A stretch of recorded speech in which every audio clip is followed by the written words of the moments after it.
ఎలా ఉండబోతుందండి Pushpa the rule?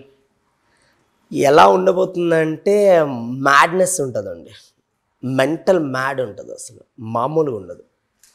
అంటే కొన్ని సీక్వెన్స్లు, అంటే నేను చేసిన సీక్వెన్స్లో కొన్ని, ఇప్పుడు జాతర సీక్వెన్స్ అవని, ఆర్ స్టార్టింగ్ పుష్ప సాంగ్ అవని, అన్నీ కొన్ని ఫైట్స్లో కూడా నేను ఉన్నప్పుడు, సో కొన్ని నేను చాలా దగ్గరగా చూశాను. అవన్నీ ఏంటంటే మ్యాడ్నెస్ ఉంటుంది.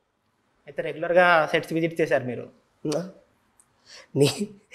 నేనే ఈజీగా 1 year అక్కడే ఉన్నానండి, కంప్లీట్గా. కంప్లీట్గా. టోటల్గా ఎన్ని సాంగ్స్ ఉన్నాయి సినిమాలో? అంటే ప్రజెంట్ అయితే మనకు తెలిసి మన అంటే మీలా ఇప్పుడు 4 songs అనుకుంటాను. 5 అని విన్నాను. అదే అంటున్నా, నేను విన్నాను వరకు, నా వరకు చెప్తున్నా. 4 విన్నానని, మీరు 5 అంటున్నారు.